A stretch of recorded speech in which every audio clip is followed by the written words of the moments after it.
hungry. Golly.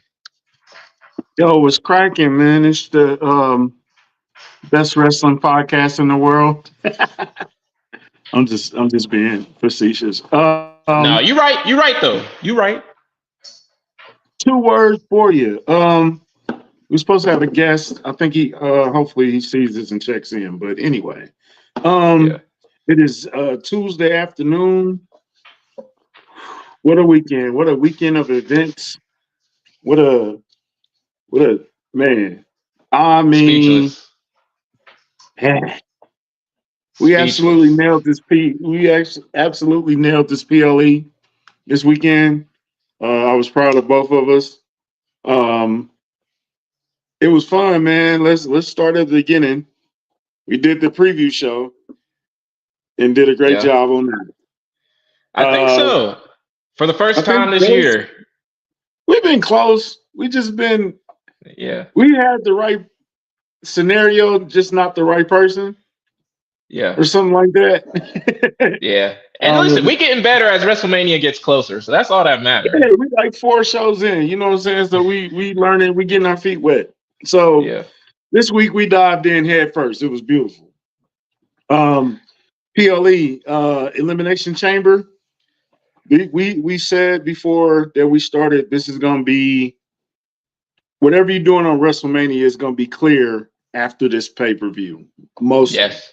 And it's still kind of muddy some places, but it's clear for me. A lot of it is clear, or a lot Yep. of it is starting to take shape and mold. It's starting to look like something. Yep. Um, we do have no. This is wrestling. Thanks, Kev. Um, Kev's stupid.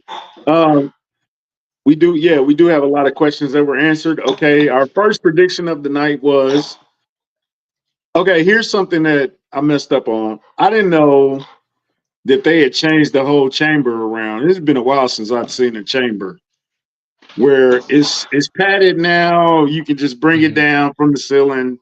It's not that much. Uh, It's not gotcha. You don't gotta the like steel build it up with grates. the It's not walls. yeah. It's not as much room for injury and all that stuff. So it's definitely a different type of structure and all that good stuff. So that's cool. That allows you to do things in between matches. Because we were on the focus that you had to tear down the thing and then rebuild it up to do that, Yeah. but that's clearly not the case. Nope. My phone keeps going dark. I don't know why it keeps doing that. But anyway, so first match of the night was the women's elimination chamber with Liv and Alexa Bliss and Bianca and Naomi and I always miss somebody. Alexa Bliss. Oh, Raquel. No, not Raquel. Roxanne. Roxanne and then somebody else because it was six, right? Yeah, I Well, thought you just anyway, said six. You said six. I We said are leaving five. out somebody though. There was seven. Anyway, you had that, and then boom, out of nowhere, we get the music, and it is the returning Jay Cargill. Um, how did I do that? You Oh, there you go. cannot have handled this return any better than what was done. It was perfect. Oh, or we're gonna see. Well, you couldn't handle this turn any better than what you did last or at the pay per view. I think The it was really music, good. Yeah. Liv is playing her role perfectly. She's like, it was not me. I didn't do it. I didn't have nothing to do Dang with near this. in She's playing the tears. victim. Dang near in tears. Yeah, she's playing the victim to perfection. I don't know if they say Jade mouthed the words, "I'm not here for you."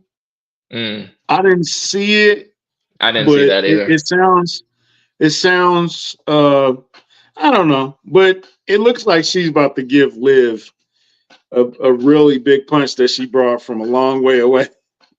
She brought from the United States into Canada tonight, but Yeah. he immediately ducks towards Naomi. And let's talk about Naomi. Naomi's hmm in the corner and she's nervous, but you can see the energy of she's going for Liv. She's not coming for me. but Hmm. there's a nervous energy and there's a slight little look back at Bianca, who was right behind her. Yeah. And there's like, uh-oh. Like, it was kind of it was kind of, uh-oh, and it was kind of, it, did she believe it or is she coming for me? Like, it was just, Yeah. it was great. It was great acting. Jay proceeds to lay the brake, beat the brakes off of Naomi. Just tear her up.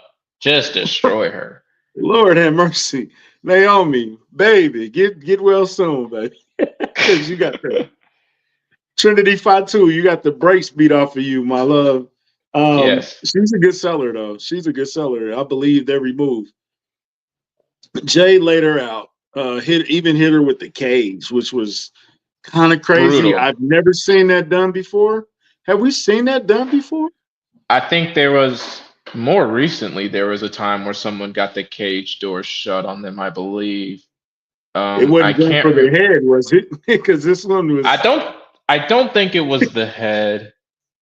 I think it was somebody was coming out or something, and then they slammed it on them on their way out, or something similar to that. It was similar-ish to what Jade ended up doing, but it wasn't exactly what uh-huh. she did. Your dog is killing me right now. I don't know what he's doing. Yeah, he's got this pig, and he keep trying. Like, I ain't trying to play right now, buddy. Huh? Let me give you the one that don't squeak. Where's the one that don't squeak at? Here, just use this. Let's play with this. Mm, Okay, go ahead. People Go and their ahead. dogs. People and Yeah. their dogs. Jesus. So automatically Jade is Naomi is out of the she's out of Instantly. the because she cannot go on. She cannot continue. Um Immediately Bianca, okay, during the whole beatdown, Bianca's in her chamber Chamber and having she's reacting. She's very emotional. She's beating on the cage. What are you doing? Why are you doing this? What's going on? What's going on? She's playing a confused role. Everybody has their role. Bailey is looking like, ooh. whoa, And then, yeah, because her and Naomi are friends, by the way, which we might and touch on a then little later. Alexa Yeah. Bliss is looking like, I'm glad it ain't me. I Yeah. ain't got nothing to do with this. Yeah. Everybody Although else she is did playing. look a little sad. Like I rewatched it again, and she looked a little sad that happened. But yeah. Okay. I got you, Caleb. Talking shit. We ain't mad at you. So everybody's looking like I'm glad it ain't me. But I mean, if you want to start a pay-per-view off That's how with you do it. firecrackers and fireworks, if you want to start it off with a bang, wow. You know what I'm saying? You already got it. Yeah. So immediately Bianca comes in as Bianca and Liv. Good back and forth with Bianca and Liv. I just want to say already that Liv is probably the MVP of this match Oh because yeah, she went from without start to question. finish. She went to start. She went from the beginning to the end, Yeah, and took some and brutal spots, by the amazing way.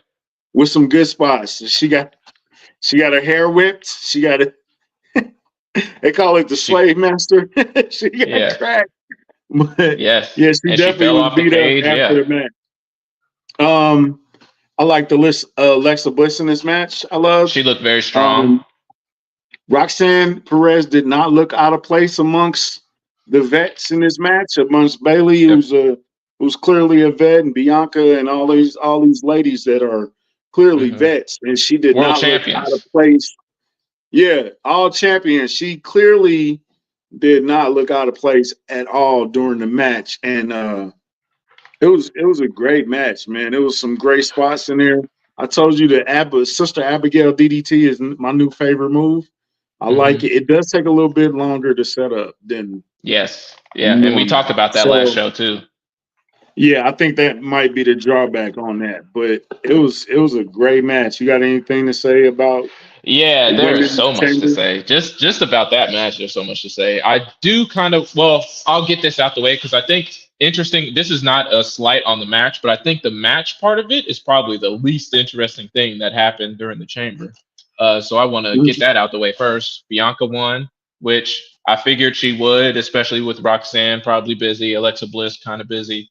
I figured it would be Bianca, and we can talk Yeah, about we had Bianca how winning. Yeah, and she ended up winning despite everything that happened. It was a great chamber. Liv took some brutal spots, got whipped, fell off the chamber, took some finishers, had some falls. Like she took a picture after the chamber. There are bruises all over her body. She's got Yeah, the mark from the whip or whatever. So anyway, the match itself was good. The Jade Bianca Naomi segment was really good, and there are some really subtle well, I don't know if they were subtle, but there are some small details in there that are really worth talking about. Like you mentioned earlier, Naomi is looking back, kind of nervous, kind of, is she falling for it? Is she coming for me?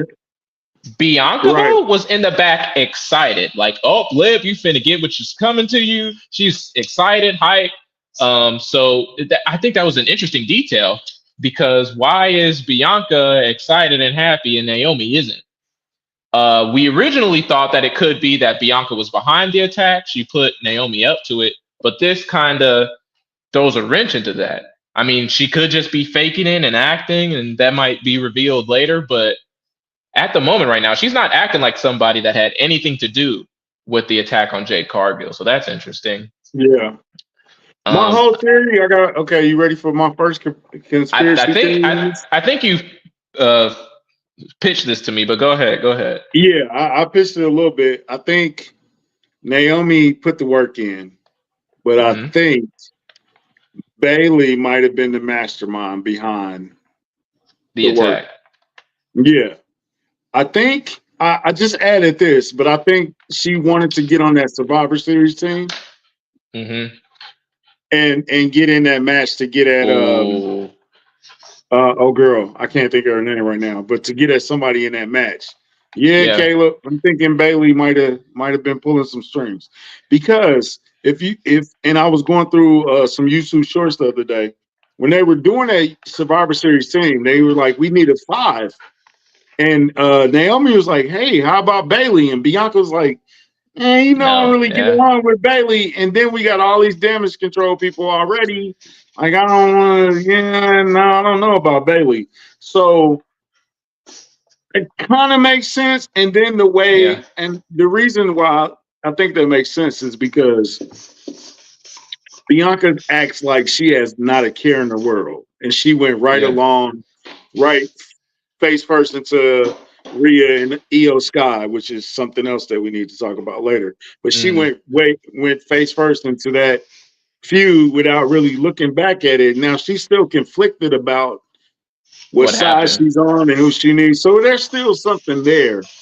But If Naomi's she's got to be the involved, she's first. acting like she's not. Yeah, she's playing it good. If she is. So if it was me, I would play it off until I won the championship. Yeah. Until I had to address it. And if I don't have to address it, then I won't. But I can see Bailey. I still could see Bianca being in charge.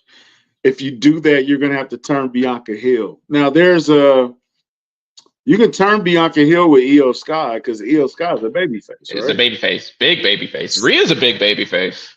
Right. So she already cost Rhea the title last night. Spoiler alert. Cost, Yeah. Yeah, she already cost Rhea the title last night. So that's a spoiler alert. There's still some meat on the bone. There's still some ways you can go. Alexa Bliss and Liv looks like something that could be down the line. Mm-hmm. Roxanne Perez and Alexa Bliss is something that could be down the line. Yep. Who else? Well, Jade and Naomi is going to be something. Just because Liv didn't beat her up doesn't mean that Jade and Liv can't be a thing either. Yeah. But I'm kind of over the Liv versus the big super tall girl. I'm kind of over that. I'm kind of over that feud. She needs somebody her own size for a little while, you know what I'm saying? So she can get her stuff in. But great opening to the match. I mean, to the pay-per-view. I wasn't disappointed at all in this match. And there's a common theme amongst this match that everything got a little better as it went on. It was no let off match because we were like, okay, how are you going to book it? Because the first match, if you book the chamber match first, it's going to take you all the way up here is the next match going to drop you all the way? You know what I'm saying? Like, is it going to be a tremendous drop down? It wasn't that much of a drop down. I will say this. Trish versus Tiffany was just a placeholder match. It really, yeah. It just wasn't. I wasn't excited about it. I didn't even watch it, to be honest with you. I was in the middle of like cooking and all that stuff. But yeah, I kind of skipped that match. I knew what it was going to be. It was a nice match though. Trish still looks good for 50 years old. Yeah, and I think like, boy, how did you even grab this? Listen, Trish, for her age and where she's at in her career, looks tremendous in the ring. Like, and you shouldn't take that for granted either, because we saw Lita do a couple of comebacks, and she did not look this good every time, right? The very first time she looked really good, and then she had this latest run, I think, with not Bianca, the redheaded one, the man, Becky Lynch. Becky Lynch. Yep. She had a tag team run with Becky Lynch. Lita didn't look that good. Trish Stratus, however, looks fantastic every time she comes back. So every time she comes back. So Caleb, you're right. It was a show. We said that though, that it was a showcase match just to get that pop from the Toronto crowd and a feel good kind of match, because the match after that was pure violence. But great tag team match. I'm not mad at Trish coming back. Yeah, it scratched the nostalgia itch. Yeah, that's perfect. Yeah, perfect. And listen, she's from Canada. You gotta throw the Canadians a Canadian. She did Nia Jax. They don't look bad together. Like, they don't look bad working with each other. So that's a blessing. Listen, something that you could use. She is like the opposite of I would say The Rock, but not anymore. Who's another star that comes back and kind of she doesn't really steal the spotlight. Brock is a guy that comes back occasionally. Yeah, she kind of like that. She kind of like Brock. When you need a good pop, you need some nostalgia, you need some who's gonna get the crowd over, and she can do both ways. She can play heel, she can play babyface, she can do it all. So Trish is good. Trish has been going since 98. Yes, 98, 99, something like that. Late 90s? No, wait. I think 99. Yeah, Trish is a legend, man. She's a real legend. Yep. So, yeah. Nia Jackson has been incredible on this second run that she's on. I've been on that train. Buddy, I've been on the Nia Jax train, okay? Yeah. But since her first comeback, Yeah, she put on the banger with Naomi on SmackDown that we talked about that was incredible. Yeah. Underrated match. She had a good one with Tiffany Stratton. Tiffany Stratton, is there a problem with her? Is she ready yet? I think we can get into it. Listen, we have so much to go through. We can get to Tiffany Stratton when we get there. Okay. There's so much of this pay-per-view to get to.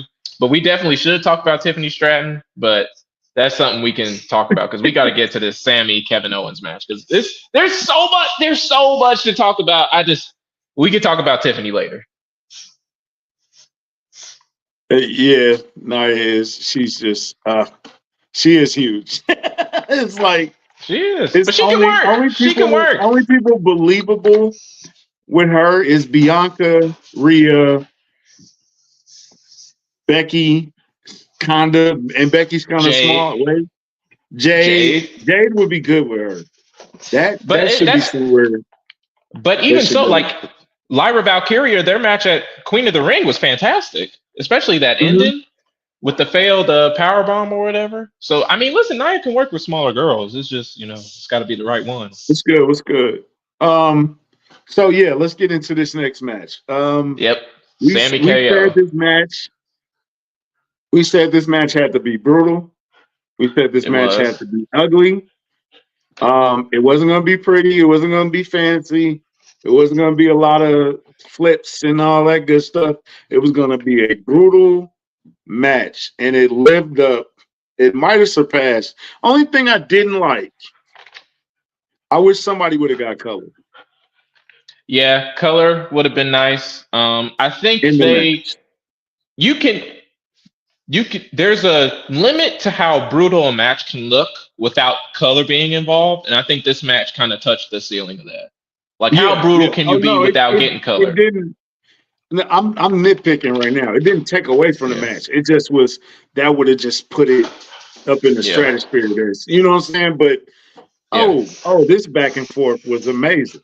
And then you got to start getting KO more props. I don't know what's going on, but you got to give KO. KO's a bad man, bro. Like when Yeah, he's and that's why we focused. thought he was going over. Yeah, no, we agreed that he had to win this match, and he did in a spectacular fashion. Throwing him over the ring into the double tables Yeah, was a hell of a spot. great The spot. fisherman Through the suplex off the chair. top rope. Oh, to the table. Yeah, that was a brutal spot. Yeah. When Sammy did the power bomb into the top of the chair, I thought that was crazy. Yeah. The suplex into the barbed wire chair was a crazy spot. It was a blue thunder bomb into the barbed wire chair, which is Blue insane. thunder bomb. He hit his head. I actually thought for a minute, okay, Sammy actually hit him in the eye. Yeah, when he did the, by the way, drop toe hold, very simple maneuver. All of a sudden, you do that into a barbed wire chair. Not so simple anymore. That's it. You legitimately could have believed he poked his eye out. Right, because Kevin Owens is flopping like a fish on the ground. Why? It's like, okay, did he get him for real or something? Yeah. KO's he's doing a great acting job right now. It was brutal. Is there anything more they should have done, though? I think so. I think more callbacks to some of their matches in Ring of Honor would have been cool, like some sort of ladder spot or something. You could have had Sammy. So their Ring of Honor unsanctioned match ended with Sami Zayn hitting Kevin Owens in the head with a chair. You could have had a callback to that. He doesn't necessarily have to do it, but him just like threatening that could have been a cool little callback. So I think more callbacks to that would have been cool. Like you said, color would have been fine. But I think the match did what it needed to do. Like, really, honestly, like, it was a brutal match. I thought there was another level. They could have even put it up a notch. Like, we didn't see any tacks. We didn't see any ladders. We didn't see Kevin Owens falling off of something very tall, which he usually does. So they could, like, I feel like they're saving a couple notches even for, like, another potential Kevin Sammy match, down the line. But that's just me. How long would you hold Sammy out? To a WrestleMania or past WrestleMania? WrestleMania is like, it's so much stuff you can do. It's almost like you damn near need 3 nights of WrestleMania if you want to fit everybody in. So, which is impossible. So, would you hold Sammy off, hold him off till after WrestleMania? What's the next pay-per-view after that? Payback or Backlash? I think is right after. Yeah. Backlash. I wouldn't be mad if you held him out for like 6 months. 6 months. You just held Randy out. 6 months feels like. Yeah, but Randy actually got hit with the pile driver. Kevin Owens didn't do the pile driver on Sammy. He got him with a package pile driver earlier, not in the match though. Not in the match. Oh proper. No, not in the match. Okay, so I'm nitpicking. He was about to do it. I'm nitpicking again. I didn't like that Sammy walked out. I mean, Randy just like gracefully walked out, like all slow. No urgency. He did not give no urgency, but Randy never does. Randy does not. There's no urgency in that man ever. Name me a Randy Orton return that starts with him running down the ramp ever. It doesn't happen. So it's not going to happen. Randy running years. When's the last time Randy? So I did not, and I'm nitpicking. Like I said, this was a 10 out of 10. This was a 5-star match. But I wish it would have been like more dangerous looking for Sammy. He's gonna package power drive him on the concrete. And Randy ran out but saved him. Randy is gone. Randy. Yes, he is. And by the way, shout out to Caleb. By the way, he brought up the fact that Randy might show up at the pay-per-view, and I did throw out this.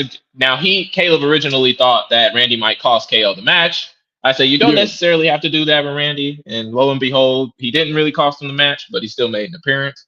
So little wins on both sides there. But yeah, Randy is definitely going Randy. That boy is not running for nobody.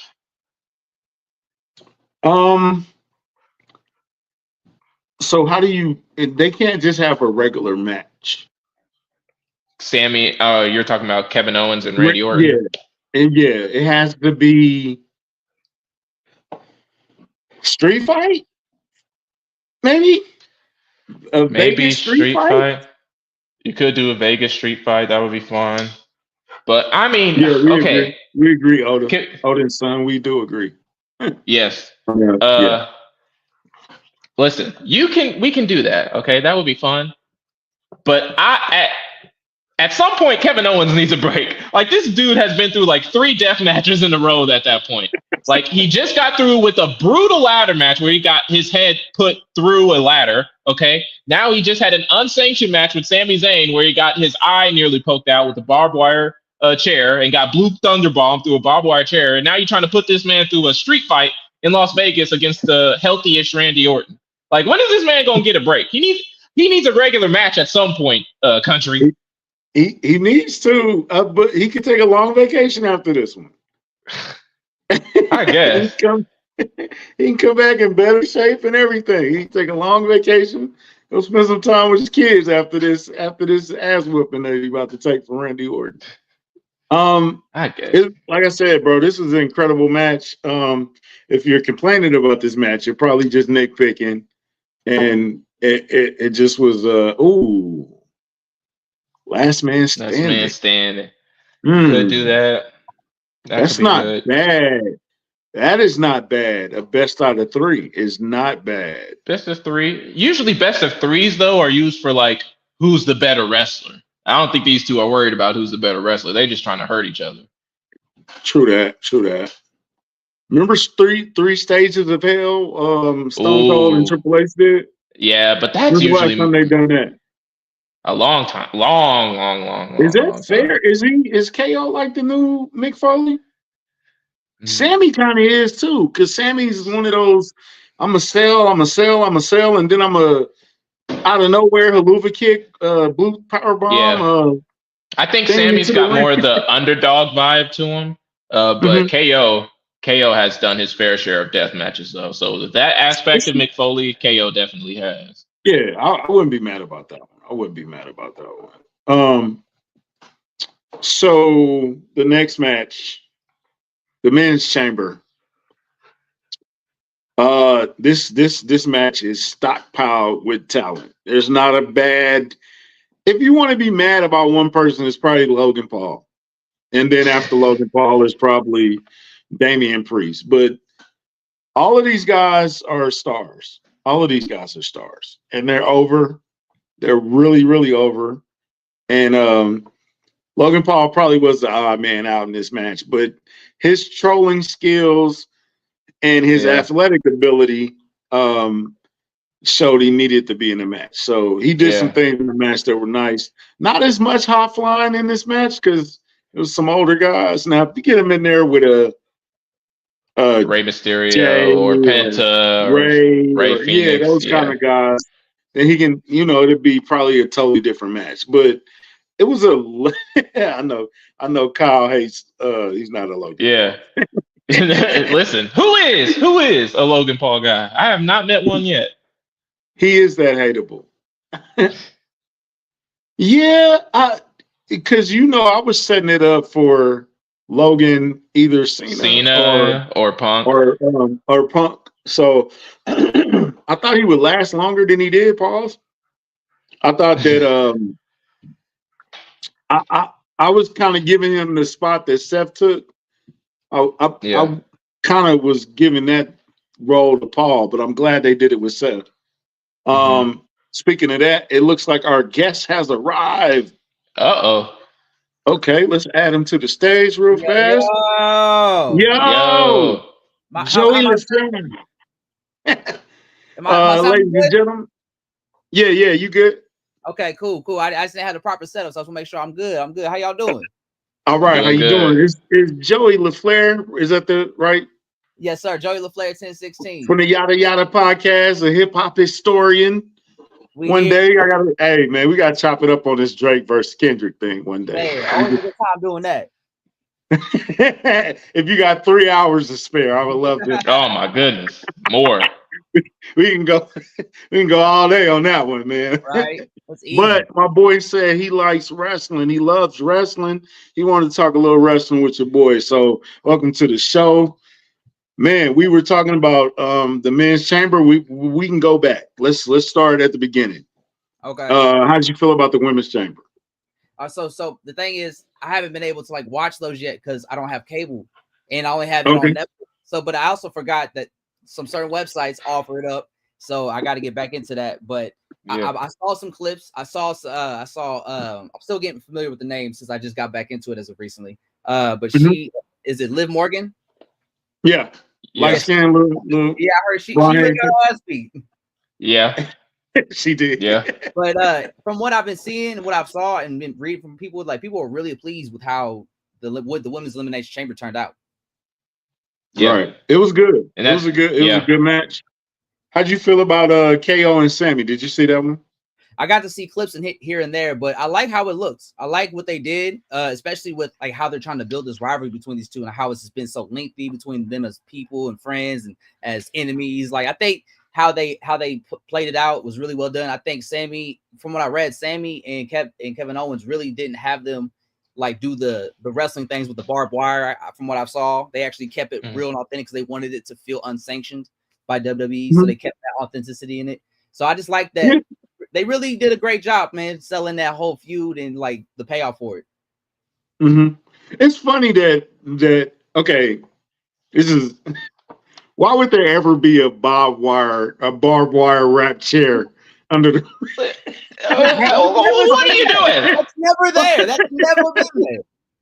I like why is there a kendo stick under the ring? What are they using that for? Like, Like, when has that ever been there? Like, it's just hanging out there and I'll just keep it there just in case. Like, even when they weren't doing these kind of matches anymore back in the day, they still just had them there.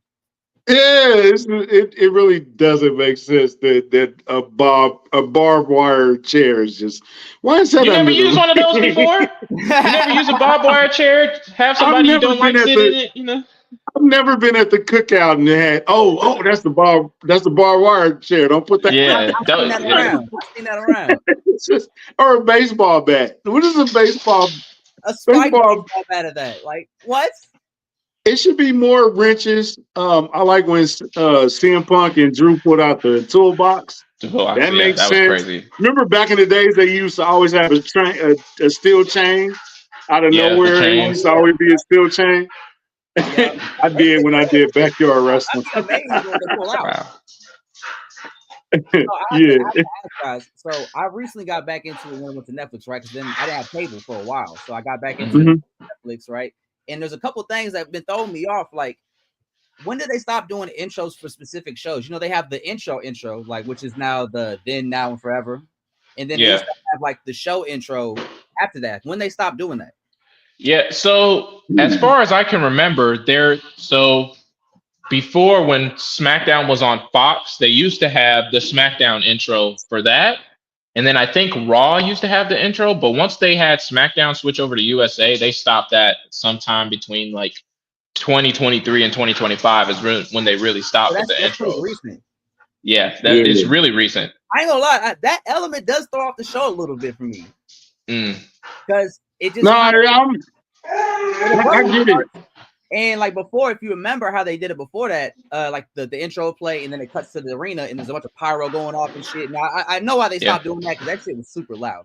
Like that shit was crazy loud. But like it was a good tone setter for the show. Like hey, welcome to Raw. We're in this city. It's a packed house, and they immediately have like that's another thing I've noticed. Like they don't start the show off with the champion anymore. Like Gunther's like in the middle of the show usually when we see him. He's the champion of Raw. I think that's more. Maybe that's more of his promo skills because he's a good promo. He's not a great promo. He's not, like, I respect him, but like I feel like from what I've seen from him so far as a wrestler, they're not giving him like worthy opponents yet. So I haven't seen him like really shine. So what got you back? You said just because of Netflix or that and in a way the Vince McMahon documentary, like watching that and seeing the old episodes, like the dark shit was like, you know, I kind of knew about that already because I was such a diehard fan as a kid growing up, and I'd read about all that stuff. But like, just I don't know, just like the essence of it. I just really like the storytelling. The nostalgia of it, how it made me feel as a kid, how I still got excited when I was seeing all these old moments. And I always did like wrestling. I just had to fall out with it because I just didn't have cable no more once I left college. Like after that, I was like, well, I can't keep up with it no more. But I would keep up just through social media and what I would see from that. And then I started seeing people really fuck with Roman Reigns. That was pretty cool because when I stopped, they did not fuck with Roman Reigns. Yeah, they were trying their best to make him the guy, but no one was buying it. I remember watching him win the Royal Rumble and they booed him out the building. Yeah. I remember that moment. And too. The Rock came out to give him the rub, and they still. Why did they send out the Rock? They never why did they do that? I feel like they tried to. They were trying to stop him from booing. Yeah, the Rock can save Roman at that about time. that in Philly? I fell off from wrestling too for a while, but I always like kept in touch. You know what I'm saying? It's like, okay, let me see what Cena doing. Or I've never missed a WrestleMania though. Even if I wasn't watching wrestling, I would always watch WrestleMania, especially if I can get it for free. I definitely would watch WrestleMania. If the homie got the PLE going on the TV, The Bloodline kind of got me back in during the COVID, and they were just doing a totally different style of wrestling because they were talking more, and Roman was talking all through the match. It's like, what is this? I like this. Super creative. I love the clips that I would see online just from them when they were doing the COVID shows, and they had to get really creative. And I think they did a great job with that. I love Bray Wyatt too. Bray Wyatt was nice. Man, like he had that. I thought Bray Wyatt was crazy for real. His promos was so crazy. He was like that upside down shit, right? Like, that's Bray Wyatt. Is it crazy for real? When him and Randy Orton had that feud, that was like one of the greatest things I've ever seen in wrestling. Yeah, the Fiend. He was a viper, bro. He was just slithering through the ring. That shit was tight.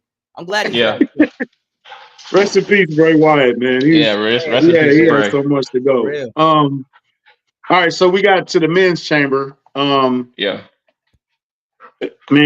it's really Punk. I'm gonna just lay it out now. Punk was the MVP of this match. Punk took like 6 finishers in this match. And kicked out. Punk got his ass whooped.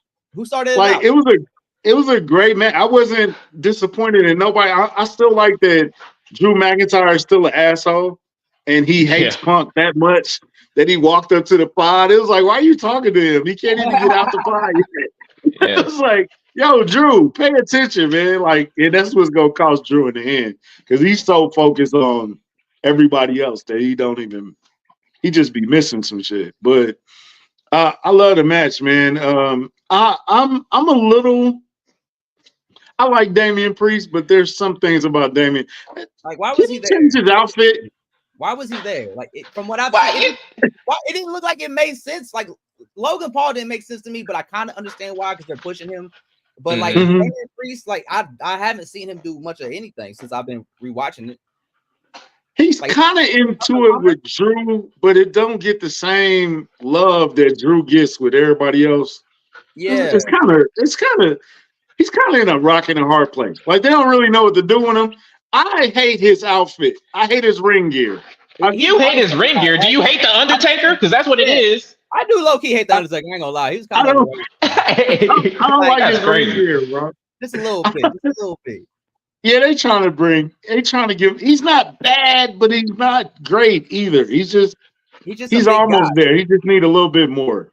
He kind of tapped into it with Gunther, but then he kind of lost it a little bit too. So I like Damian Priest, but I do feel you. They could have replaced him with. Because looking at that lineup, they would put Braun Breaker in the match. It would have been the same. Not a good way. Because you have 3 main eventers. You have Cena, Punk, Rollins, Logan Paul's trying to get up there with him, and then Damian. He is kind of out of place in that group specifically, but like I feel like they're true. They really they call him the bisexual Undertaker, but bisexual Undertaker. That's That's him. him. Okay, I see that on Twitter. That's crazy. Yeah, but I mean, Yeah. because what they're doing is they're projecting him into the stardom that they think he's going to be in. Like, if you really think about it, like the rumors were that they're really focusing on pushing like two people in WWE this upcoming season. It's Drew McIntyre and it's Damian Priest. It's those two guys.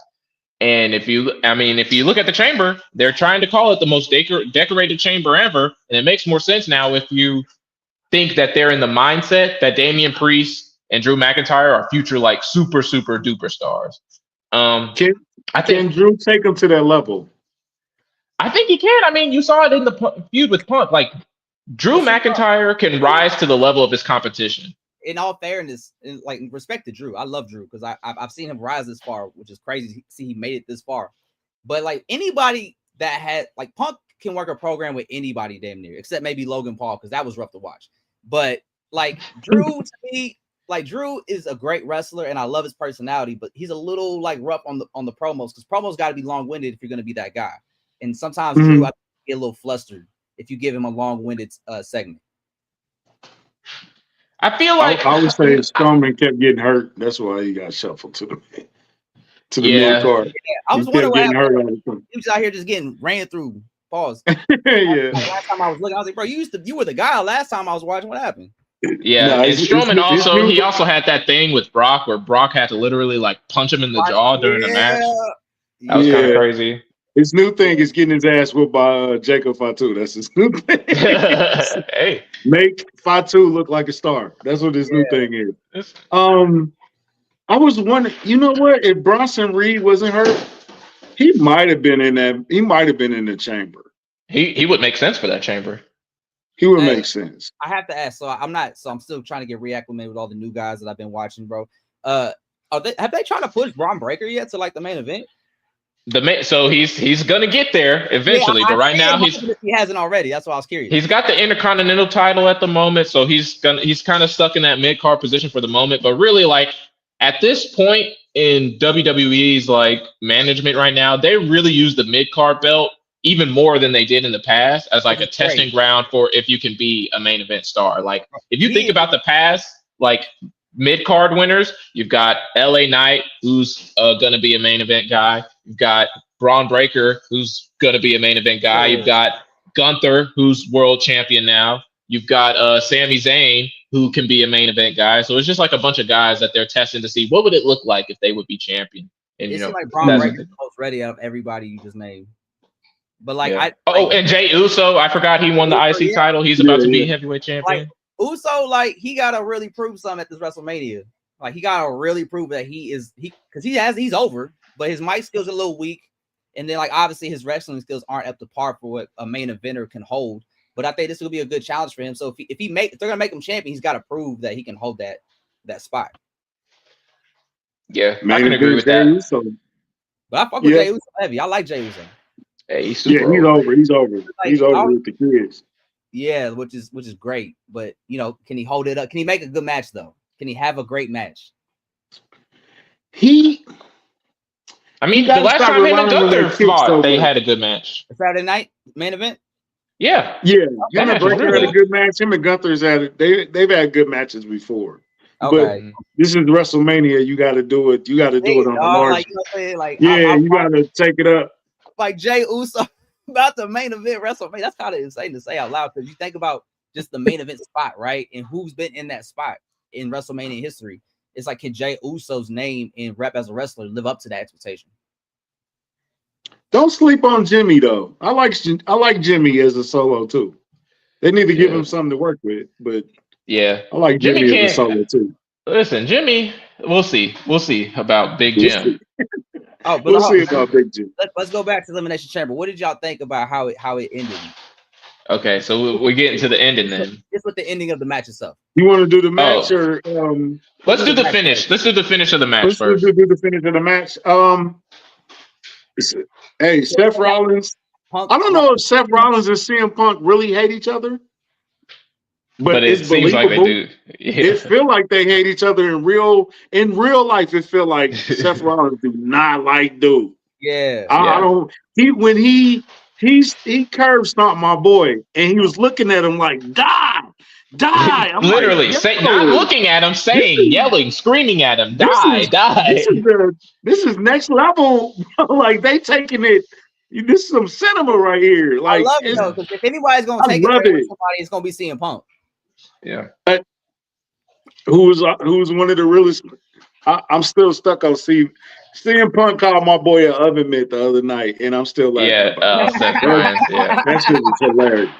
Yeah. He said Seth Rollins looked like an oven mitt, and I've never even And he thought to did. say that And he about did. somebody. Before And it Elimination did. Chamber? He did look like an oven mitt. But on the mic, CM Punk, Steph can hang with CM Punk on the mic. It's Yeah, not I as mean, good. Absolutely. Like But- that's the thing, man. Like there's a lot of great wrestlers right now. A lot of guys that are stars because they have the popularity and the charisma in the ring as wrestlers, but they just kind of there's a little short on the mic. And I think Seth Rollins is kind of one of those guys. Like he's great. I like him, but like his mic skills are just a little off to where like I can't like him as much as I want to. And I think that's kind of why he isn't like the guy yet, or probably will ever be. It's because back in the day, Stone Cold, Rock, Ric Flair, you know, when you get them guys a promo, they're gonna knock it out the box. I already know y'all gonna knock it out the box. I don't even have to tell you. All you have to do is, hey, WrestleMania Sunday, you're fighting this guy. All right, have fun. And I can give you 15 minutes and go. I don't think you can give everybody 10 minutes or hey, 5 minutes and I know you're gonna knock a home run. Sometimes they knock doubles or sometimes they knock a triple and they kind of get home with it, but they don't get all the way home with it. I feel you there on that though. I agree. Like sometimes they mic skills, it's a lot of 8s and it's not a lot of 10s out there. Like CM Punk is a 10. CM Punk always been a 10. That's why it's Always like, been a 10. when I was watching him do that promo with Logan Paul before Elimination Chamber at Monday Night Raw, it's like you could tell Logan Paul was just trying to improv, and CM Punk was just like, "Dude, you sound like shit right now, and I'm literally having to carry you through this." Like when he told him, like, you know why I don't hate you, but I think you're ignorant who does stupid shit for reactions. Like that's probably how he really felt, but he could do it naturally to where it felt like it was part of the show. He does this. Logan Paul said, CM Punk, where are you? And he was like, I'm over here, idiot. Yeah. Yeah. Punk is a jerk, man. But that's what makes you love him, though. Yeah. It was a point though in AEW. I kind of watched it. I know Ramp. I know I don't really like AEW, but I was kind of watching it. I was tired of him being a good guy. I was tired of Punk being a good guy. It's not fun if he's a good guy. It's not fun when he's a good guy, but now he's a good guy, but he had bad tendencies to talk crazy to, like he talked crazy to everybody though. You know what I'm saying? It's like he comes off as a bad guy sometimes when he comes off cocky because it's like, yeah, they're gonna be saying my name after I whoop your ass. And it's like, you ain't supposed to be saying that as a good guy, bro. Like, that's not your role. But it works for CM Punk, bro. It just works for him. He told Logan Paul, like, hey man, don't worry. If they chant long enough, they'll say your name eventually, right? Man, he be going in. I would love to see.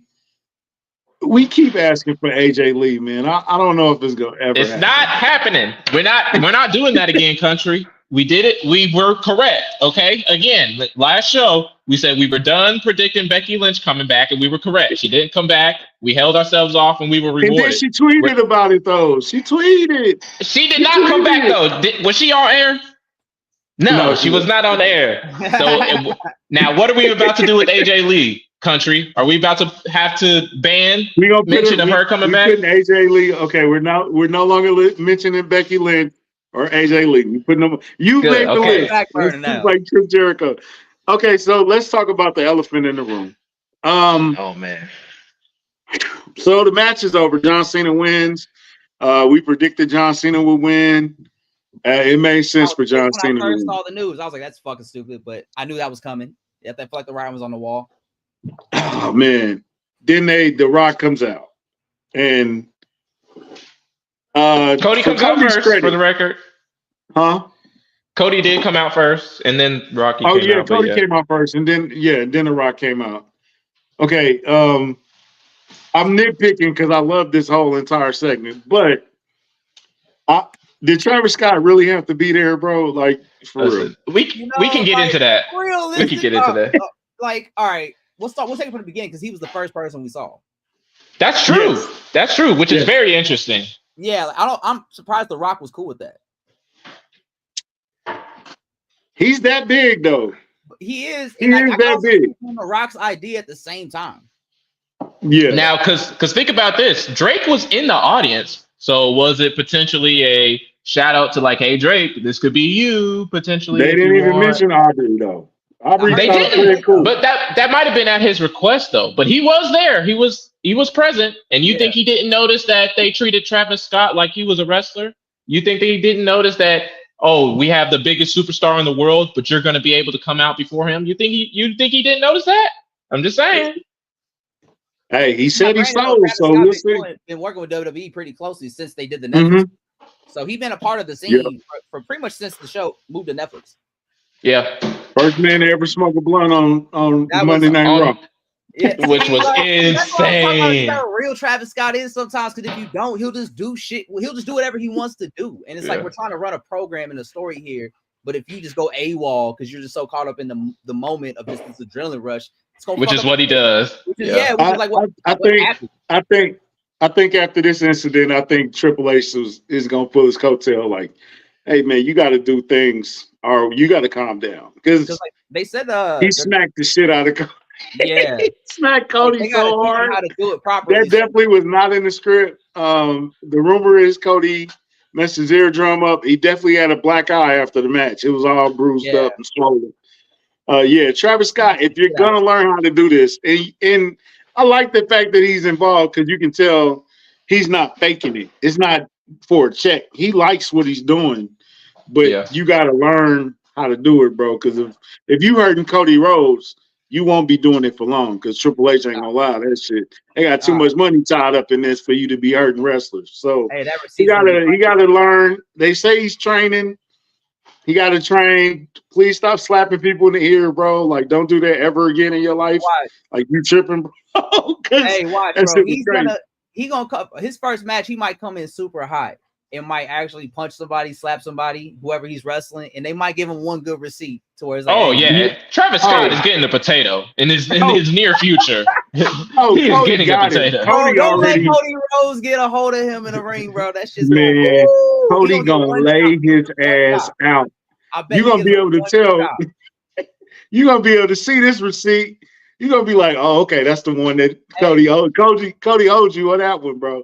Next time he catch Travis Scott, he laying Travis Scott ass. If I was Cody Rhodes, I would go up to Travis I was like, yo, we just had Braun's speed, right? You a man. Yeah, in half. Man. So like, you want to do a little bit more. Stop playing with me, boy. Stop playing with me, dog. Don't do me like that. The receipt. I thought you on one of these announce tables. Got speared by Braun Breaker. Like, you saw the charge up. Man, and the spear of all spears. That was a crazy spear. But hey, the last 2 weeks they've been mixing Rock's music with. They mixed it with The Block Is Hot, which was dope as hell. And then they mixed it with the Travis Scott. I'm liking that. I like that. If that's how we gonna do it from now on, let's do it. I like the Travis Scott one a lot more. It felt like smoother. Like The Block Is Hot is a good reference, by the way, because they were in New Orleans or whatever. So it was a good reference. It just came out of nowhere. I don't think that's why I hit like that, because it came out of like, are they playing The Block Is Hot? What is going on right now? But it made sense, but it didn't hit because I wasn't ready for it. But this one was so much smoother and better. I feel like the transition from The Rock's music back to Travis Scott and then into The Rock's music again. Okay, another nitpick. I don't know if The Rock is working with Elvis people or what. That jumpsuit, bell bottom, I don't know what that is. He's doing it on purpose. He's definitely doing it on purpose. Get rid of that. I don't know what that is, but go back to the t-shirt and the workout pants that you used to wear. Or just stick in the Versace suits, bro. I don't know what that is, but get rid of that. I don't like. They're about to do a WrestleMania in Vegas, and you want him to not dress up like Elvis. Hey, yo, how is that gonna work? How you gonna pull that off, country? Now that you say that, you're right. You're absolutely right. Now that you Vegas Elvis, it makes It makes sense. Now, to be fair, it he did makes do it sense. at last year's WrestleMania too, and that one was in Philly, and he still dressed up like Elvis. So maybe it's just something that he does on the regular, but this time it'll make sense. You know, winning WrestleMania. Yeah. All right. So The Rock, Travis Scott, they come to the ring. Cody's in the ring. Cena's in the ring. Rock lays out his proposal. Hey, come over here, embrace me. You'll be my champion. You'll get everything you want, everything you need, everything you ever asked for. I've given you a truck. I hooked your locker room up last week. I've given you everything. Oh, Cody be dressing though. Cody's suit was fire. Sharp. I'm pretty impressed by Cody how be having some fits. So Cody looks good. Pause. Cody looked real good. He looked like a champion. You know what I'm saying? He looked like a champion. Compared to when he debuted with the Legacy and Ted DiBiase Jr. back in the day, like he was a very it's like years. It's like years. Yeah, he was so green just as a person and as a wrestler at the time. So to see him become just this guy he is today is so crazy. Dashing Cody Rhodes. Hey, don't sleep on Dashing Cody Rhodes now. Kill me with the face mask. With the face mask, that was a good Cody. I like that. That's what he said. I got to get out of here. I got to leave. Yeah. So he lays out his proposal to Cody. And Cody says, you want my soul. I can't give you my soul because I gave it to the people a long time ago. Mm-hmm. He says, hey, Rock, go fuck yourself. Now, which is crazy. Uncensored. When he said it, I'm like, oh, okay. We going there? Like we taking it all the way? Because they've never took it all the way there. They've taken it there a couple times. I mean, we're smoking weed on Netflix now, so everything's on the table.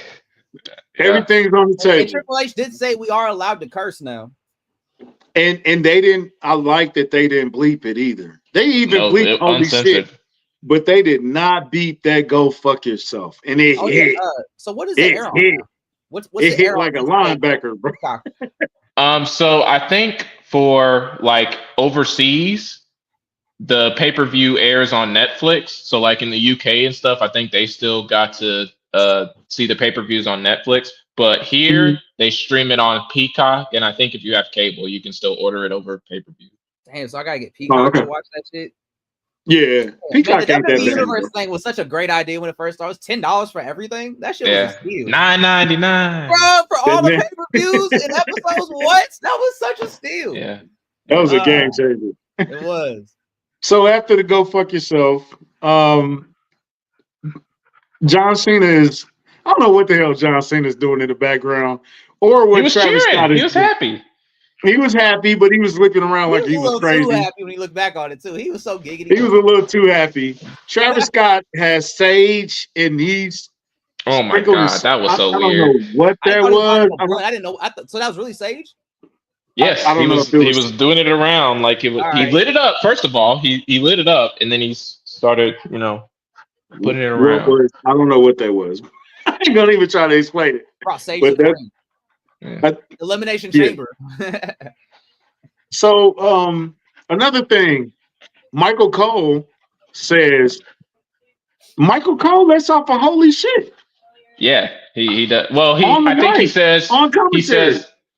He says 20 years of the career down the toilet, and now he resorts to this shit. That's what he says. Yeah, bro. I'm gonna say uncensored, this, by the way.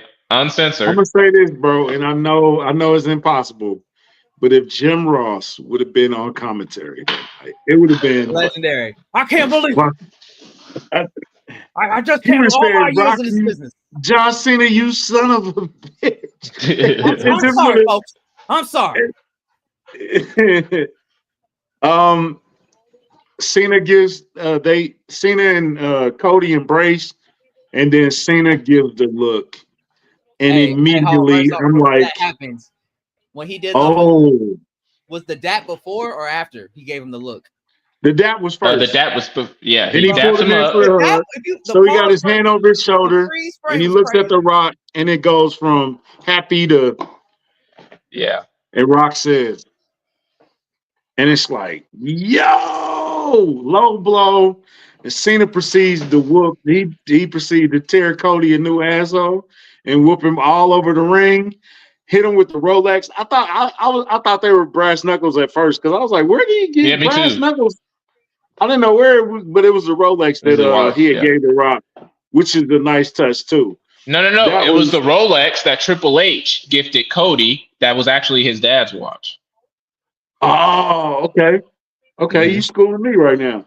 Yeah, so a bro. long time ago, Dusty Rhodes sold his Rolex so that Cody could go to acting school. And Cody always really wanted that watch, whatever. Fast forward a whole bunch of years, Triple H, and I think there was one other dude, one of the other heads of WWE. They go on this mission. They find the original watch and they gift it to Cody after he wins the title. So this is actually Cody Rhodes, Dusty Rhodes' watch that he was gifted to Cody, and John Cena's beating the crap out of him with it. Okay, now you can go ahead.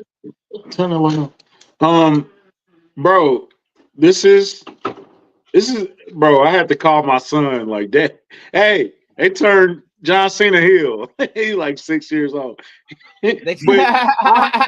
Bro, I wanted to call somebody when this happened. Like, yo, they did it. Yeah. I actually okay. I called my my good friend from college who got me back into wrestling when I was in college because he was watching at the time, and I started watching it with him just because I was talking about the old days when I was watching it.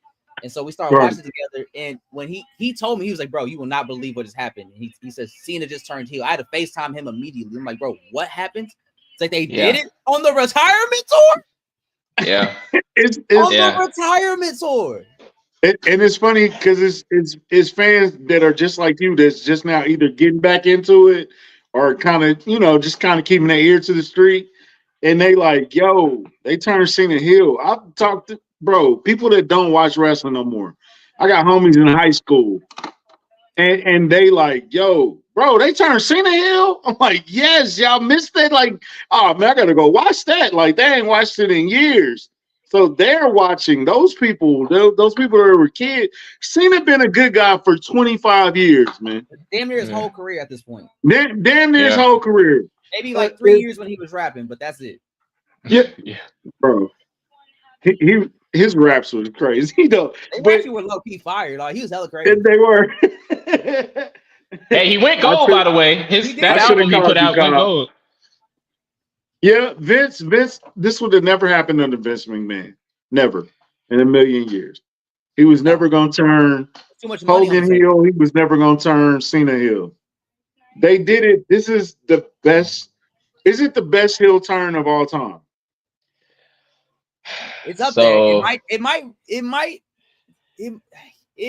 think you have to give it to Hogan. Just because I actually made a whole list, and we could either get into that next show or some other show, but I think you have to give it to Hogan just because of the impact and like not just on the company, WCW, because it propelled them basically. His heel turn basically propelled them into beating WWE for like a year and some change, but it changed the business. Weeks. So WWE ended up becoming more realistic because Hulk Hogan and the NWO changed the game.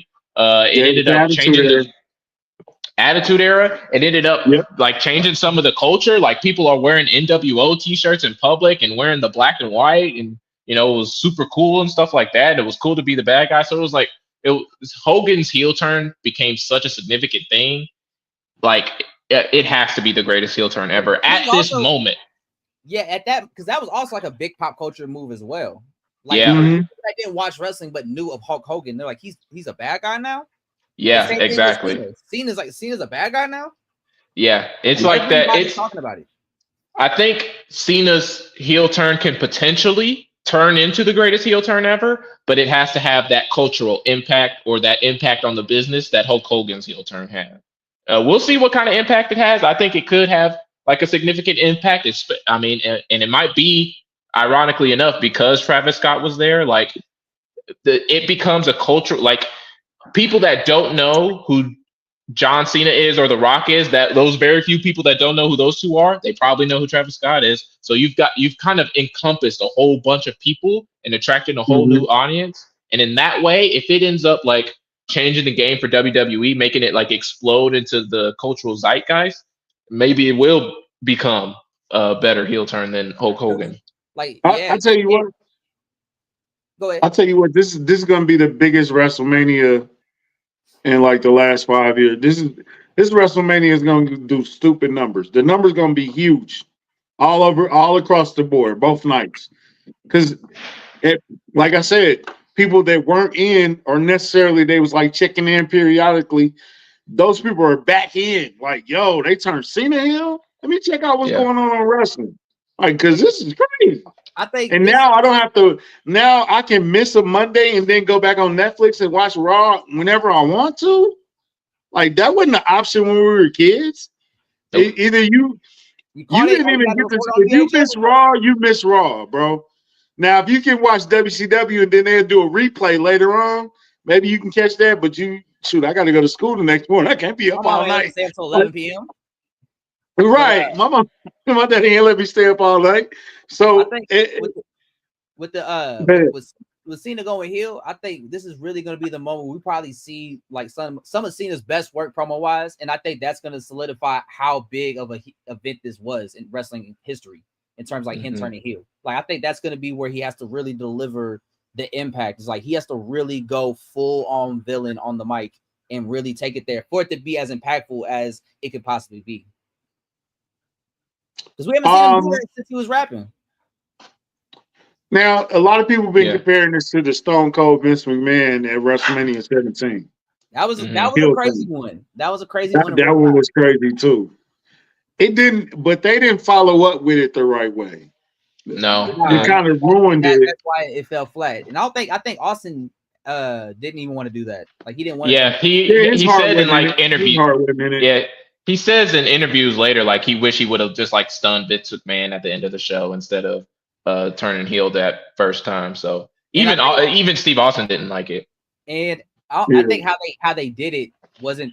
I think it was so long winded that by the time the match was over, we're like, damn, well the shock factor's kind of gone. But we're still shocked, but not as immediately as it was because they worked together for like 5 minutes in that match before it ended. Yeah. So like Vince does the chair shot or he hands him the chair or something and Austin goes for the pin and doesn't go. Like you said, it was long-winded. Yeah. I forgot about that because Jim Ross was like, what the hell is going on? Yeah. And Paul Heyman was on commentary that night too. Oh, and it was. I forgot about that. I forgot about that, Joe. You right, bro. It did take it kind of built up to, is Vince McMahon helping out Stone Cold Steve Austin? Like, what is going on? And then they do the handshake. It was confusion a little bit. Yeah. This one hit hard. This one hit immediately. Man, even the Hulk Hogan one was he came out to the ring and Bobby the Brain was like, whose side is he on? And they was like, what do you mean? What? Then he came out and kicked Macho Man in the face. But Bobby the Brain was like, I told y'all. I've been telling y'all for years, but this is definitely in the top 3, bro. It's definitely up there. I think I want to say the double turn with Bret and Stone Cold at WrestleMania 13 with the blood and Steve Austin passing out. That was a good one. I want to say when The Rock turned the corporate champ, that was a great one. That was a great heel turn. This is the one I thought about early last night. Mark Henry with the salmon suit. That was a good heel turn. Faking retirement on John Cena and turning heel. That was a great one too. I didn't see that one. That was a great one. Mark Henry got his due. Yeah, he needed that run too. I was glad he got that last final run. But bro, this is gonna be impactful. I don't think they're gonna mess it up, which is kind of hard to do what everybody's praying on. It just really comes down to it's really hard to do at this point too, to like mess this up. It would be hard. Okay, all right, let's say this. Cena has to win the title at WrestleMania now, right? Does he retire at WrestleMania? Is that what's gonna happen? No, he's doing a couple more shows after that. Okay, so he's going all the way to December. All the way. Okay, bet. Cool. So that makes way more sense now. So he can win the title at any point. Yeah. So here's my questions. Here's my question. You got to let him win the title at WrestleMania. Who's going to take it from him? Is it going to be Cody? You can tell that story. It has to follow up, right?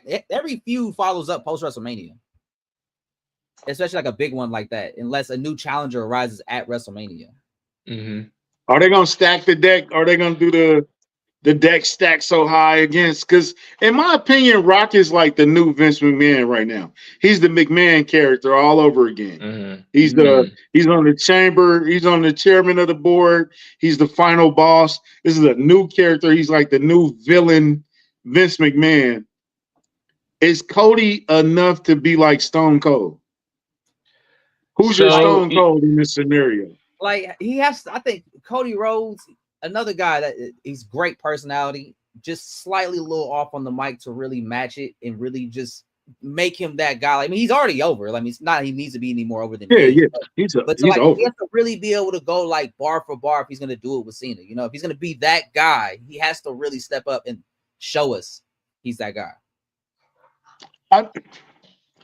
Man, I don't know about y'all, but I think if you slide CM Punk into that role of the Stone Cold role of he's already kind of authority, I'm going against the authority. CM Punk makes perfect sense. Who else would you believe? That's perfect because now like he did that promo like on Monday Night Raw last night. He did call out Cena. The problem is he called out everybody. The problem is whoever takes the belt off Cena is a made man. Okay, you don't need to do that for CM Punk though. Like you could listen, you could, and it wouldn't be a problem. CM Punk's one of my favorite wrestlers. He's in my top 4, top 5. Okay, so I wouldn't mind it. But are you really gonna waste like the push of a lifetime on CM Punk, who definitely doesn't need it? He absolutely does not need it. Now, I think for the person CM Punk is, I don't think he'd want that either. Yeah, I don't know if he'd want to take that spot from somebody.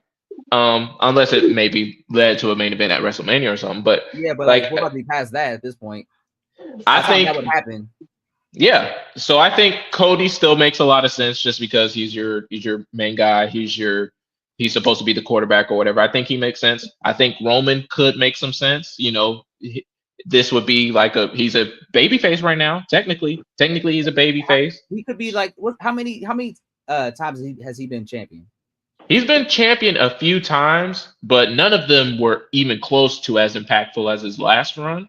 Yeah. This one could potentially be as impactful as that other one was, and now he's doing it as a babyface. So Roman could make a lot of sense to me. Does he have more than like 10 reigns so far?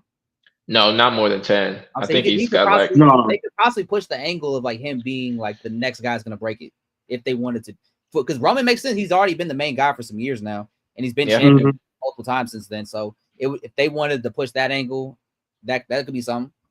Yep. You could do that. Go ahead, Country. I was just gonna say it's so many ways you can CM Punk, Cody, Roman. Yeah. You can go each one of those ways and it would all make sense. It kind of got to be Cody. They really putting a lot on Cody, man. They really putting a lot on Cody. Yeah. And he's willing to do whatever. I remember seeing that picture of him in that steel cage match where he had like a torn bicep. Yeah, he had the torn pec. Yeah, torn, bro. He's like, I'm gonna get surgery after this match. Yeah, that was a hell of a match. You can't help but respect wrestlers like that, and that's why he's built for that position. Yeah. So do you? I think it's gonna be Cody, but we'll see. I ain't mad at Cody. Do you think they add anybody else to this situation? Is it just Rock, Cena, Travis Scott on occasion? Do they add somebody else? Is this about to become a stable of people? Yeah, the part of the faction. I guess people are speculating like what the two. Actually, no, that was for Cody Rhodes or Cena. I don't know if that's like. No, it would. Yeah, you were right. They are speculating because Rock put up the 2 or whatever after he slit his throat or whatever. So people are speculating that there's like a third man, so to speak. I don't buy it. I feel like R-Truth's gonna be the enforcer. That would be hilarious. Hey, look, real quick, I just gotta say I'm really happy like how R-Truth carved out a career in WWE like the second go around. Like, oh man, I was really rooting for him, and I feel like there was a point there he was just kind of stuck in that rapper gimmick, and like you could tell it was getting stale after a certain point. So the fact that he was able to rebrand himself into like this personality, and that's been able to like not only be like in big moments in wrestling, but also big moments like outside of the ring, to where like he's kind of needed to have around because he's just a good personality. And R-Truth had one of the best heel turns too, when he beat up. Oh, when he had the cigarette or whatever. Yeah. He had the cigarette. He got a cigarette out of the crowd. Oh, that was so unexpected, and it kind of went on for a little while too. That was a good heel turn too. R-Truth. He had that was crazy. Jimmy situation. We had imaginary friend.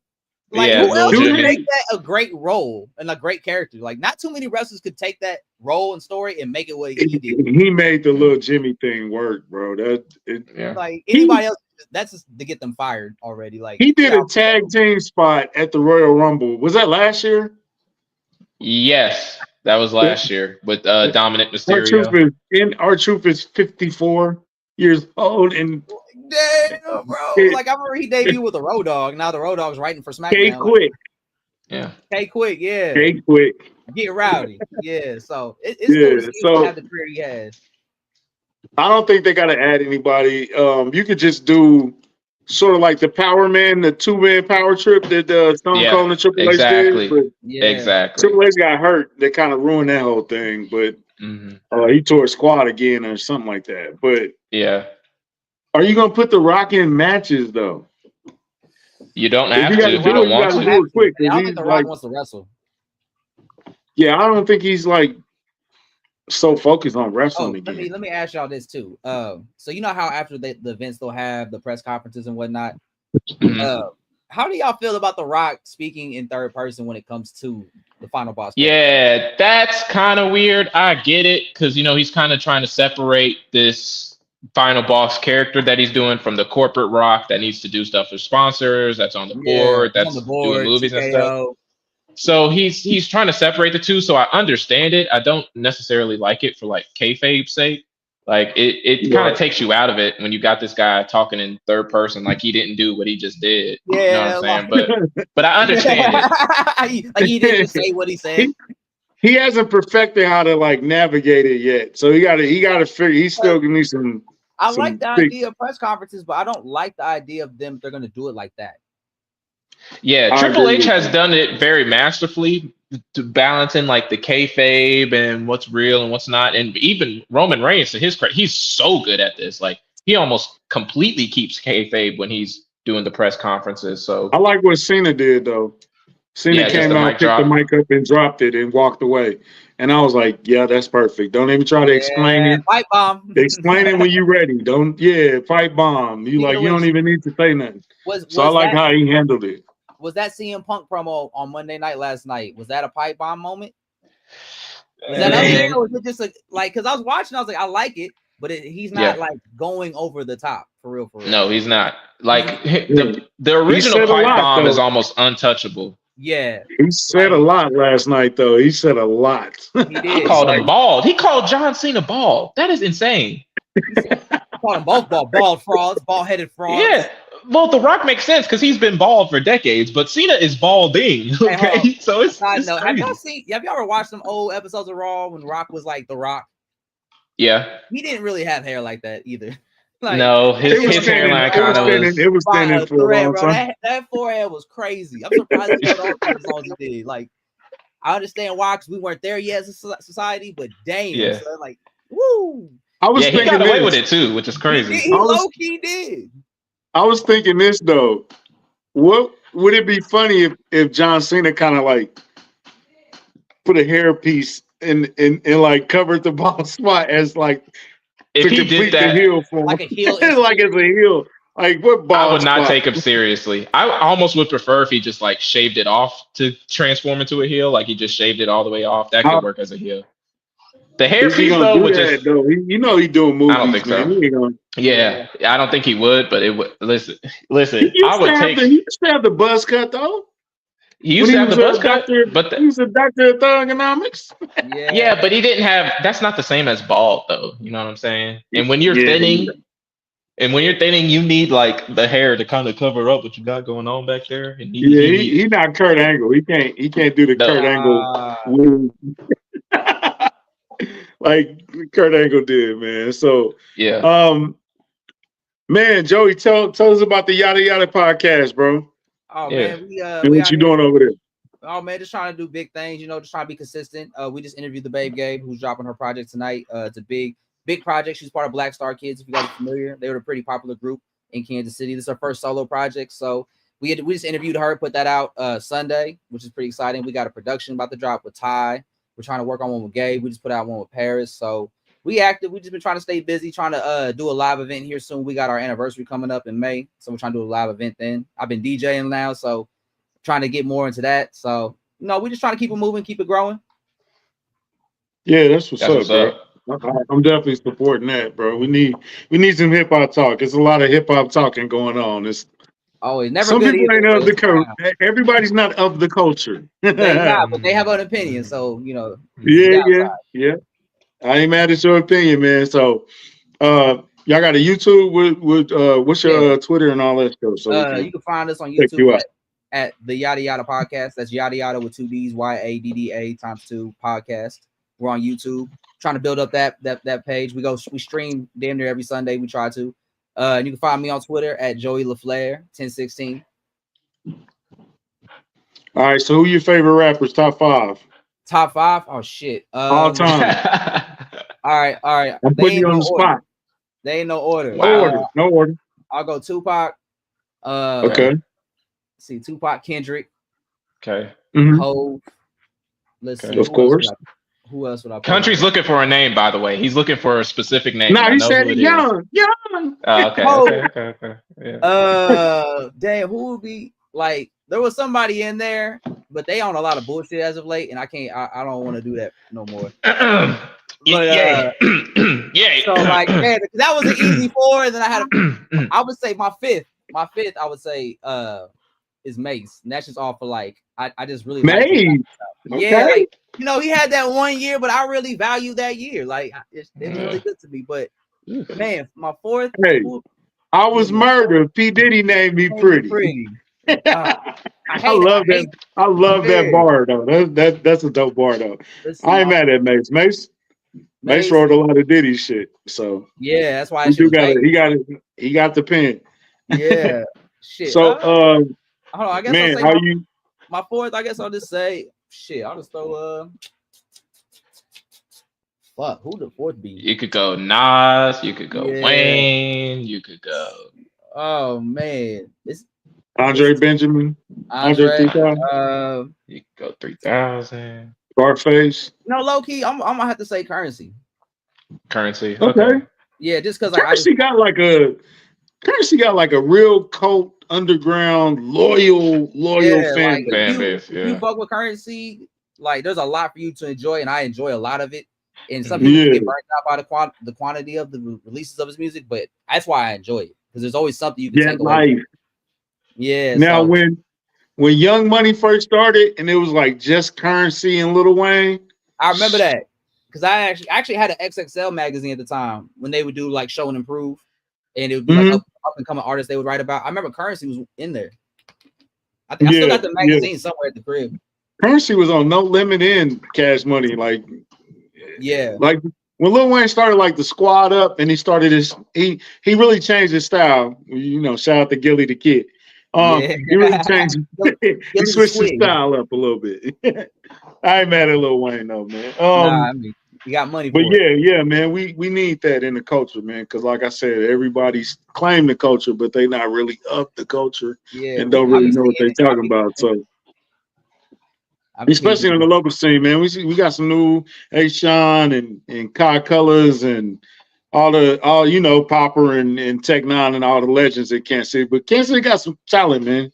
Like it's more than just Rich the Factor. Shout out to the GOAT, Rich the Factor. You know what I'm saying? But it's more than just that. We got a lot of guys that Royal Chef is dope. And you know what I'm saying? So yeah, Royal Chief. Oh, my bad. Royal Chef, that's a fire name too. He gonna kill me when he gonna kill me when he hear that. I'm sure you ain't mad at that one. That's a clever one. Yeah, but it's a lot of guys that need that spotlight, man. I appreciate you doing that. I used to rap back in the days. What was your rapper name? Country. Yeah. What do you think it was? What do you think it was? Right, just country. Just kept it simple. Country. Just country. You know what I'm saying?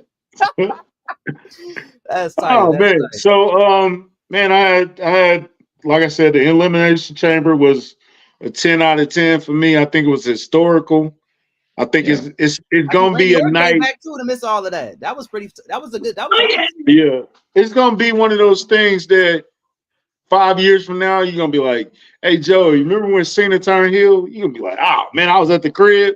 I had to call I had somebody just came immediately to when I the got the crib, news. bro." Like, yeah, it's gonna be one of those type of things, and I think down the road, it's gonna be one of those type of things of where were you at when John Cena turned heel?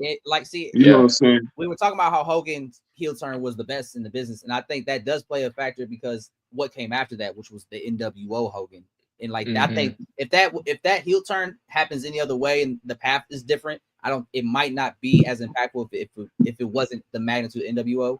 So I think Cena's is right there. It's just what do they do to follow it up? Yeah, it's gonna be hard to does he fumble stay this. heel the whole time, or does he go back to face right before December?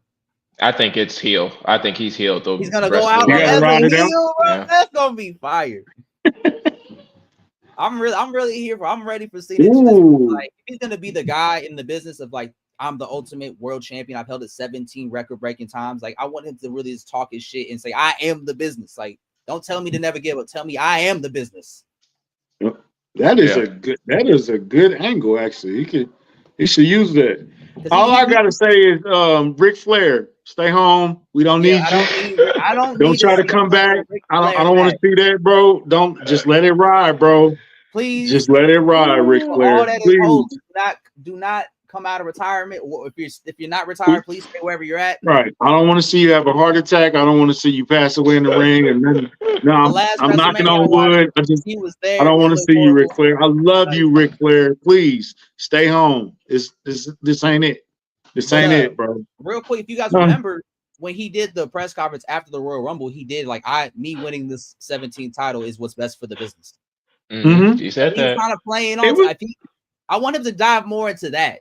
That just like healness of that message. The aspect, yeah. Like I am. It was really. I did 25 years.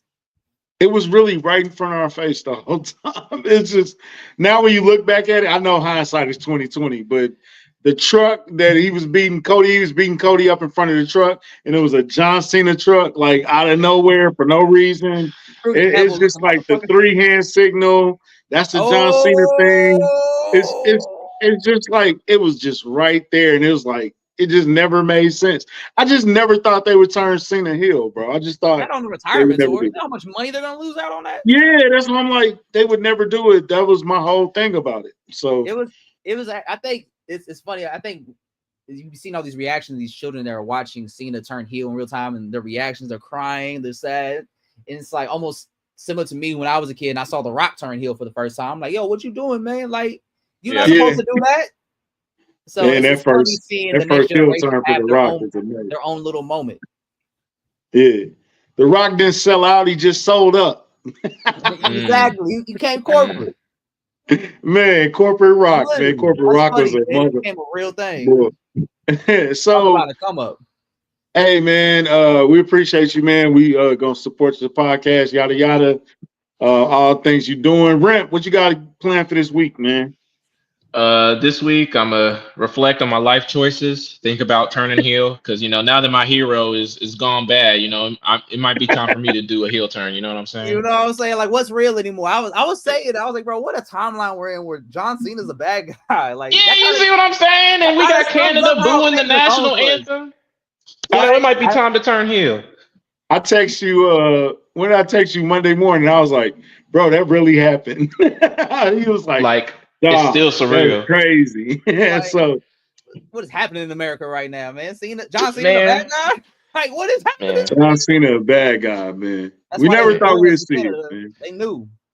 They did it. So until the next time.